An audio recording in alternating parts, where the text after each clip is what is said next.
Hindi class में आपका स्वागत है बच्चों। आपके चल रही है कबीरदास जी की साखी, जिसमें 8 दोहे आपके हो चुके हैं। आज हम नवा आपका शुरू करेंगे, आप उसकी व्याख्या को समझेंगे। तो नवा देखते हैं। झूठे सुख को सुख कहे, मानत है मन मोद। जगत चवेना काल का, कछु मुख में कछु गोद। सुख यानी कि आनंद, मोद, मोद माने होता है बच्चों प्रसन्नता, खुशी। चवेना जो चबाकर खाई जाती है वो वस्तु, उसको कहते हैं चवेना। काल यानी कि मृत्यु। गोद यानी गोद या पल्ला, पल्ले में। तो इसका संदर्भ आप वही लिखेंगे जो मैं आपको पहले बता चुकी हूँ। संदर्भ एक जैसा ही होता है, एक ही पाठ का। प्रसंग में आप इसके लिखेंगे। प्रस्तुत साखी में कबीरदास जी ने सांसारिक सुख एवं वस्तुओं को नश्वर बताया है, यानी कुछ समय के लिए रहती हैं और कुछ समय बाद ही वो नष्ट भी हो जाती हैं। तो इसी की व्याख्या आप समझेंगे। झूठे सुख को सुख कहे, मानत है मन मोद। कबीरदास जी कहते हैं कि यह संसार क्षणभंगुर है। क्षणभंगुर का मतलब है आज है और कल ये नष्ट हो जाएगा। तो ये जीवन रूपी जो संसार है, जो जीवन रूपी संसार है, ये क्षणभंगुर है, नाशवान है। लेकिन फिर भी मनुष्य सांसारिक सुखों को ही, सांसारिक साधनों को ही सच्चा सुख मानता है और इसको सच्चा सुख मानते हुए मन में बड़ा प्रसन्न होता है। मानत है मन मोद, और अपने मन में बड़े सुख की अनुभूति करता है कि मेरे पास तो बहुत बड़ा भवन है, बहुत धन संपत्ति है ना। इन सब चीज़ों को पाकर बड़ा खुश होता है और मन में प्रसन्न होता है। जगत चवेना काल का, कछु मुख में कछु गोद। तो सुख की अनुभूति करता है इन सबको प्राप्त करके। यह संपूर्ण संसार मृत्यु का चवेना है। यह सारा संसार मृत्यु का चवेना है, जिसको वह निरंतर चबाकर समाप्त कर देगा, खत्म कर देगा। इसमें कुछ मुख में कछु गोद। ये जो चवेना है जो हम चबा रहे हैं, तो ये चवेना हमारा कुछ तो मुंह में रह जाएगा और कुछ को हम नष्ट करने के लिए अपने गोद में समेट कर संभाल कर रखे हुए हैं। अर्थात कहने का तात्पर्य क्या है बच्चों, क्या कहना चाहते हैं कबीरदास जी? कहने का तात्पर्य यह है कि संसार को नष्ट करने का जो काल यानी मृत्यु का जो क्रम है वो निरंतर चल रहा है। अतः मनुष्य को सांसारिक सुखों को त्याग कर ईश्वर का भजन करना चाहिए, ईश्वर की भक्ति करनी चाहिए। अगला देखते हैं। जब मैं था तब हरि नहीं, जब मैं था तब हरि नहीं, अब हरि है मैं नाही। सब अंधियारा मिट गया, जब दीपक देखा माही। मैं यानी वही अहंकार या घमंड। हरि यानी ईश्वर भगवान। अंधियारा, अंधियारा बच्चों यहाँ कहा गया है अज्ञान को, अज्ञानता को क्या बोला गया है? अंधियारा। देखा यानी देख, दर्शन किया या देखा। माही यानी मैंने अपने अंतर मन में। तो इस साखी में कबीरदास जी ने अहंकार समाप्त होने पर ही ईश्वर की प्राप्ति संभव है, ये बताया है, ये बताने का प्रयास किया है। चलिए व्याख्या देखेंगे। जब मैं था तब हरि नहीं, अब हरि है मैं ना। कबीरदास जी कहते हैं कि जब मैं था तब हरि नहीं, यानी जब मेरे अंदर अहंकार भाव था, घमंड था, अहम भाव था, तब मुझे ईश्वर की प्राप्ति नहीं हुई थी। अब हरि है मैं नाही, और जब मुझे ईश्वर का ज्ञान हो गया, ईश्वर की प्राप्ति हो गई है, ईश्वर से संबंधित मुझे ज्ञान हो गया, यानी ज्ञान चक्षु मेरे जब खुल गए हैं, तो मेरे अंदर का जो अहंकार भाव था, जो अहम भाव था, वो स्वयं ही नष्ट हो गया है। सब अंधियारा मिट गया जब दीपक देखा माए। अंधियारा, अंधियारा किसको कहा गया? अज्ञानता को। और दीपक प्रकाश को, यानी ज्ञान को। तो जब मुझे ईश्वर का ज्ञान हो गया तो मेरे अंदर का सारा अहंकार, सारा अंधियारा, सारा अज्ञान स्वयं ही समाप्त हो गया। जब दीपक देखा माँ, जब मुझे ज्ञान प्राप्त हो गया, तब अज्ञान रूपी अंधकार स्वयं ही नष्ट हो गया, स्वयं ही मिट गया। इसके काव्यगत सौंदर्य में आप बच्चों भाषा लिखेंगे, इसकी सदुक्कड़ी, शैली उपदेशात्मक, गुण में लिखेंगे आप प्रसाद, रस शांत है इसमें, छंद दोहा है, और शब्द शक्ति इसमें लक्षणा और व्यंजना दोनों है। अलंकार इसमें बच्चों से अंधियारा एक शब्द है, उसके अर्थ दो निकल रहे हैं। अंधियारा का मतलब अंधकार भी है और अंधियारा का मतलब अज्ञान भी है। तो यहाँ क्या हो गया? श्लेष अलंकार। तो यहाँ श्लेष अलंकार और अनुप्रास, दीपक देखा, यानी दास वर्ण की आवृत्ति दो बार हो रही है, इसलिए यहाँ अनुप्रास अलंकार भी है। तो यहाँ श्लेष और अनुप्रास अलंकारों का प्रयोग किया गया है।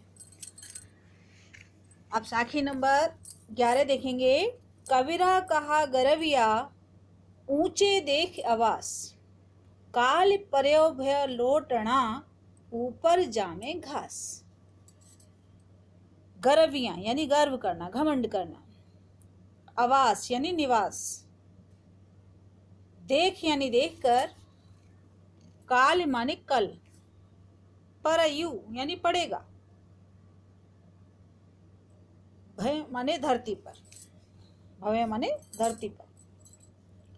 तो संदर्भ तो जैसा एक बार लिखना है वही लिखेंगे। प्रसंग में आप क्या लिखेंगे? इसमें इस साखी में कबीरदास जी ने धन दौलत पर गर्व न करने का उपदेश दिया है। यानी हमारे पास कितनी धन दौलत है, कितना ऊंचे भवन है, इन पर कभी भी गर्व नहीं करना चाहिए, घमंड नहीं करना चाहिए, ये उन्होंने उपदेश दिया है। तो कबीरा कहा गरविया ऊंचे देख आवास। कबीरदास जी कहते हैं कि यह पूरा संसार और यहाँ पर व्याप्त सभी सुख साधन, ये सारा संसार और यहाँ पर जितने भी सुख साधन हैं संसार में, वो सारे क्षण भंगुर हैं, यानी आज हैं और कल वो नष्ट हो जाएंगे। इसलिए मनुष्य को कभी भी ऊंचे महलों तथा धन दौलत का घमंड नहीं करना चाहिए। क्यों? काल परे जो भय लोटना ऊपर जामे घास। क्यों नहीं करना चाहिए घमंड? क्योंकि ये सभी वस्तुएं नाशवान हैं, अतः कुछ ही दिनों में ये धरती पर गिरकर नष्ट हो जाएंगी और इन पर क्या उगाएगी? ऊपर जामे घास, और इस पर ऊपर घास उगाएगी। ये जितने भी भवन हैं, जितने भी एक दिन ये टूट फूट कर खंडहर बन जाएंगे, नष्ट हो जाएंगे और इनके ऊपर घास उग जाएगी। इसलिए इनके ऊपर हमें कभी भी घमंड नहीं करना चाहिए। तो बच्चों यहाँ कबीरा कहा, कबीरा कहा में कौन सा अलंकार है? अनुप्रास, क्योंकि क वर्ण बार बार दो बार आया है। ठीक है, और बाकी काव्यगत सौंदर्य जो मैंने बताई है वो सेम है इसका। अब 12वां देखेंगे। इह ऐसा संसार है जैसा सेवर फूल, दिन दस के व्यवहार में झूठे रंग न भूल। इहु यानी यह, सेवर फूल, एक सेवर का फूल होता है बच्चों, नाम है ये सेवर। दिन दस, दिन दस का मतलब है यहाँ कुछ समय के लिए, कुछ दिनों के लिए। रंग यानी मस्ती, मौज मस्ती, भूल माने भूल कर, छोड़कर। तो इस साखी में, प्रस्तुत साखी में कबीरदास जी संसार की वही क्षण भंगुरता के बारे में बता रहे हैं। जैसा ऊपर था वही है सेम, यानी ये संसार क्षणभंगुर है, इसका सौंदर्य क्षणभंगुर है, इससे प्रभावित नहीं होना चाहिए। तो यह ऐसा संसार है जैसा सेंवर फूल। कबीरदास जी कहते हैं कि यह संसार सेमर के फूल के समान सुंदर दिखाई पड़ता है। सेमल का फूल बच्चों लाल रंग का होता है, खिलता है तो बहुत सुंदर लगता है, ठीक है। तो कबीरदास जी ने किसकी उपमा दी है संसार को? सेमर के फूल की। तो यह संसार सेमर के फूल के समान बहुत सुंदर दिखाई पड़ता है। सेमल का फूल मैंने बताया लाल रंग का होता है और सभी को आकर्षित करता है। इसी तरह से सांसारिक जो मोह माया है, सांसारिक जो वस्तु हैं, वो इंसान को आकर्षित करती हैं, अपनी ओर खींचती हैं। किस तरीके से? सेमर के फूल के सौंदर्य की तरह। दिन दस के व्यवहार में झूठे रंग न भूल, परंतु यह आकर्षण अधिक समय तक नहीं रहता है, वो भी एक दिन नष्ट हो जाता है, क्योंकि यह जल्दी ही नष्ट हो जाता है। कबीरदास जी कहते हैं कि हे मनुष्य, तू सेमल के फूल के की समान आकर्षक संसार के मोह में मत पड़। कबीरदास जी कहते हैं कि सेमल के समान इस फूल की भांति तू संसार के मोह में मत पड़, यह आकर्षण कुछ ही दिनों का है, अर्थात कुछ समय बाद नष्ट हो जाएगा। संसार की तुलना कैसे की गई है बच्चों? सेमल के फूल से। तो यहाँ कौन सा अलंकार हो गया? उपमा अलंकार। काय की उपमा दी गई है? सेमल के फूल की। तो यहाँ उपमा अलंकार है। दिन दस, दिन दस में कौन सा अलंकार है? अनुप्रास, है ना। दा शब्द की आवृत्ति 2 बार हुई है, तो यहाँ उपमा और अनुप्रास अलंकार हैं। बाकी भाषा गुण शैली सब वही हैं जो मैं बता चुकी हूँ। अब 13वां देखेंगे। एह अवसर चेत्या नहीं पशु ज्यों पाली देह, राम नाम जाण्या नहीं अंति पणि मुख से है। एह माने यह है, अवसर यानी अवसर, चेत्या माने सावधान हो जाना, चैतन्य हो जाना, जीव माने जैसा, जाण्या यानी जानना, अंति यानी अंत में, यानी मृत्यु के बाद, सेह माने वही धूल। तो प्रस्तुत साखी में कबीरदास जी ने कहा है कि मानव जीवन को व्यर्थ नहीं गंवाना चाहिए और इसे ईश्वर भजन में लगाना चाहिए। व्याख्या देखेंगे। यह अवसर चेत्या नहीं पशु ज्यों पाली देह। कबीरदास जी कहते हैं कि मानव जीवन बड़ा अमूल्य है, मानव जीवन बड़ा ही अमूल्य है, अर्थात अत्यंत कठिनाइयों के बाद हमें मनुष्य शरीर मिलता है। इस जीवन की प्राप्ति मनुष्य के लिए एक बहुत बड़ा अवसर है, अतः मनुष्य को इस जीवन का महत्व समझना चाहिए तथा अपना मन प्रभु स्मरण में लगा लेना चाहिए। यदि हम अज्ञानी बने रहे, यदि हमें ज्ञान नहीं हुआ, तो पशु की भांति यानी पशुओं की भांति हम तो सांसारिक यानी भौतिक जो सुख हैं उन्हीं में लगे रहेंगे और अंत में प्रभु भक्ति के बिना मनुष्य के मुंह में धूल ही पड़ेगी। अर्थात क्या कहने का तात्पर्य क्या है बच्चों? उसे सब धिक्कारेंगे। अतः परमात्मा का स्मरण ही मनुष्य का सबसे पहला कर्तव्य है और इसी से वह मोक्ष की प्राप्ति कर सकता है। समझ में आया? फिर से देखेंगे क्या? चलें। ए अवसर चेता नहीं पशु ज्यों पाली दे। कबीरदास जी कहते हैं कि तू उचित अवसर पाकर भी अगर चैतन्य नहीं हुआ, सजग नहीं हुआ और इस शरीर को पशुओं की भांति पालता रहा और राम नाम जाना नहीं, राम के नाम को यानी ईश्वर के नाम को तू जान ही नहीं पाया और अपने शरीर को पालने में लगा पड़ा है, आलस्य से पड़ा हुआ है, कुछ कर ही नहीं रहा है। अंत पड़ी मुख से, अंत क्या होगा? अंत में तेरे मुंह में धूल ही पड़ेगी। अर्थात जब तेरी मृत्यु होगी तो सब उस पर धूल डाल देंगे, मिट्टी डाल देंगे और तेरा कोई भी अस्तित्व नहीं रहेगा। अर्थात कबीरदास जी कहना चाहते हैं कि तुझे इस सांसारिक मोह माया को छोड़कर ईश्वर का स्मरण करना चाहिए। अगला देखेंगे, यह तन कांचा कुंभ है, लिया फिरे था साथ, डबका लागा फूट गया, कछु न आया हाथ। तन माने शरीर, कांचा यानी कच्चा, कुंभ माने घड़ा, डबका यानी धक्का लगना। तो प्रस्तुत साखी में कबीरदास जी ने मानव शरीर को भी नश्वर बताया है, यानी मानव शरीर भी नश्वर है, आज हैं कल हम नहीं रहेंगे। तो देखें, यह तन कांचा कुंभ है, लिया फिरे था साथ।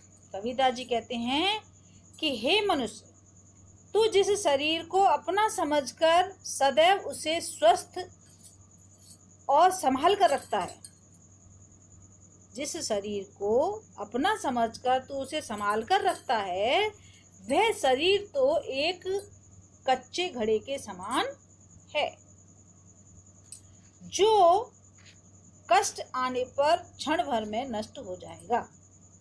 हमारा शरीर क्या है? कच्चे घड़े के समान, जो थोड़ी सी अगर धक्का लगेगा, धमक लगेगी तो वो टूट जाएगा। अर्थात कहने का था, जिस प्रकार मिट्टी का घड़ा जरा सी ठोकर लगने से टूट जाता है, उसी प्रकार तुम्हारा ये शरीर भी क्षण भर में नष्ट हो जाएगा। इसलिए अपने शरीर का मोह त्याग कर ईश्वर का भजन कर।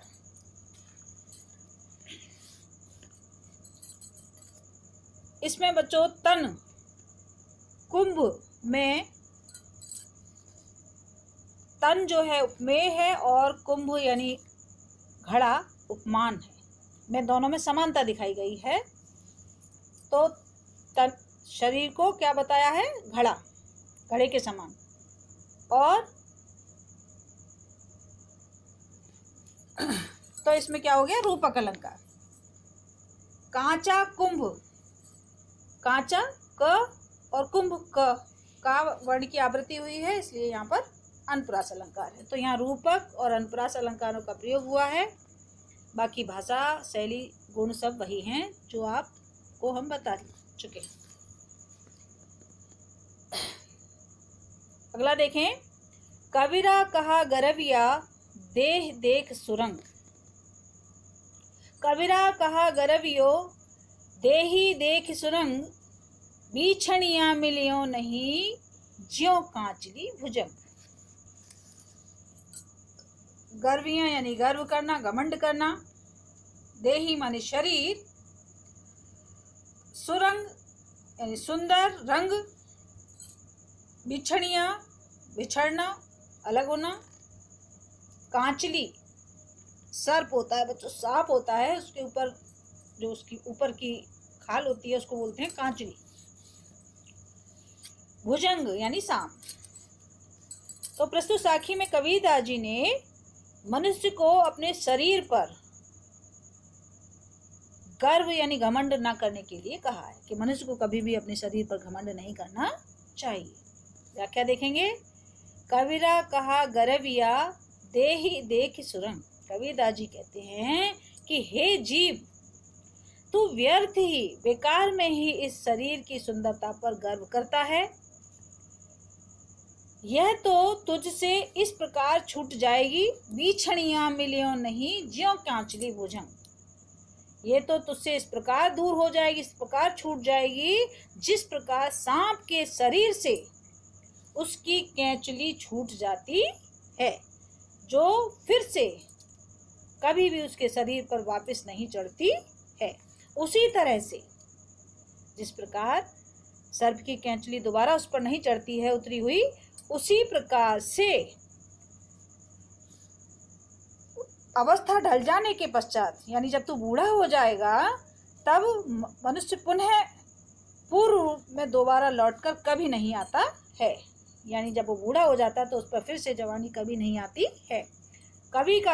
कवि ये कहना चाहता है, कविता जी ये बताना चाहते हैं कि इस भौतिक संसार में केवल ईश्वर ही एक शाश्वत है, बाकी इस सारे संसार में सब कुछ नश्वर है, नष्ट हो जाता है। अतः उसी को पाने का प्रयत्न करना चाहिए, यानी ईश्वर को प्राप्त करने का ही हमें प्रयत्न करते रहना चाहिए। तो बच्चों भाषा इसमें सदकुड़ी है, सदकुड़ी, पंचमेल खिचड़ी भी लिख सकते हैं। शैली उपदेशात्मक, गुण प्रसाद, रस शांत है इसमें, छंद इसमें दोहा है, शब्द शक्ति इसमें अविधा और लक्षणा है।